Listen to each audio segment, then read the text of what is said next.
Ces assises seront vraiment un événement important d'écoute, d'échange, surtout d'écouter un peu tout le monde, parce que la fiscalité ne concerne pas qu'un corps ou un secteur, elle concerne vraiment la population. Et tout le monde, bien sûr, est un peu plus ou moins excédé par le poids de l'impôt, mais de l'autre côté, il demande en même de plus en plus de services. Il faut trouver une harmonie entre ces deux contraintes. Et les débats sont là. Moi, je pense que les interventions des ministres tout à l'heure étaient extrêmement importantes, mais je pense que c'est surtout les apports des intervenants, des panélistes, qui vont être extrêmement riches pour pouvoir bâtir une réforme basée sur les questions essentielles de l'environnement mondial aujourd'hui, de l'ouverture du Maroc et d'avoir une fiscalité surtout plus équitable et compétitive, parce que nous sommes dans un monde de concurrence où nos entreprises doivent pouvoir être beaucoup plus compétitives que dans le passé pour subir et affronter les problèmes de la concurrence. Pour l'équité fiscale, le sujet de... L'équité fiscale est un élément essentiel. L'équité fiscale, c'est ce qui va permettre à ce que chacun contribue en fonction de ses revenus, de ses facultés contributives. Le problème, c'est que ce n'est pas le cas aujourd'hui. Nous avons un système totalement désorganisé, désaxé, où certains payent pour les autres et que ce n'est pas normal. Donc inéquité, aussi bien au niveau de l'impôt sur les sociétés pour les entreprises qu'un impôt sur le revenu, au niveau des revenus des personnes physiques que les revenus des professionnels. Et donc l'idée, c'est à la fois de baisser les taux pour que tout le monde puisse venir gentiment payer leur impôt, mais de l'autre côté, élargir la base imposable pour que ceux qui ne payent pas puissent rentrer. Évidemment, dans ceux qui ne peuvent pas payer, il y a beaucoup de personnes dans le secteur informel qui sont des petits, qui perdent de l'argent parfois. Et pour moi, le plus important, c'est qu'à côté de cela, il faut qu'il y ait une politique de l'État pour pouvoir encourager les petites et moyennes entreprises pour devenir plus grandes. Parce que le problème fiscal ne résout pas tous les problèmes. La politique fiscale n'est pas le seul instrument qui peut jouer. Il y a d'autres instruments qu'il faut qu'ils jouent.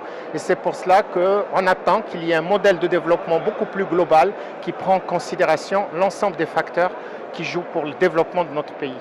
تنشاركوا كجمعية اللي كتمثل رؤساء الجماعات في هذا اللقاء الوطني، المناظرة الوطنية الجبايات اللي كتنعقد تحت الرعاية الثمينة صاحب جلالة. أولا باش نعطيو وجهة نظر ديالنا فيما يخص التشخيص أولا تيتبين بأن هناك تباين ما بين الصلاحيات اللي تعطات كثيرة في الدستور الجديد المغربي وفي القوانين التنظيمية للجماعات وفي عدة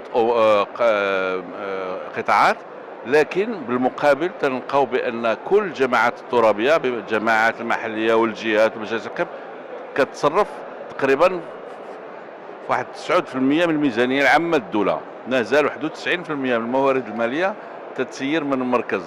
وهذا الشيء ما تيجعل بأن هذيك النصوص ودوك الصلاحيات صعيب على رؤساء الجماعات الترابية يمارسوها، وصعيب نديروا التنزيل ديال الجهة المتقدمة اللي جلالة الملك تينادي بها والدستور تينادي بها.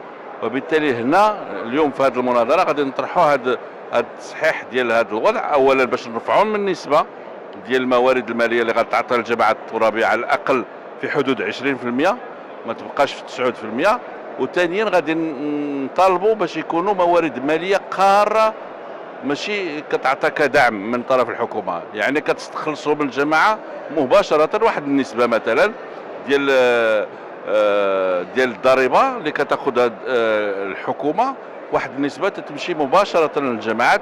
وبالتالي هنا كنفعلوا مبدأ ديال التدبير الحر، يعني الجماعات ما يبقاوش دائما تنتظروا شحال تعطي لهم الحكومة. يعني إذا كانت جماعة ما متفاهماش مع الحكومة يمكن لأسباب حزبية ولا سياسية، يعني غادي تبقى تحد من الواجهة، بخلاف إلا كنا كناخذوا واحد النسبة مثلا على الضريبة على الشركات ولا الضريبة على العقار ولا شي حاجة مباشرة للجماعة، إذا ما كتحكمش فيها الحكومة. هادو هما الاقتراحات اللي عندنا، أولا الرفع من مستوى ديال الموارد المالية، وكذلك تفضيل الموارد خاصة les propres, les moyens propres, les ressources propres des communes.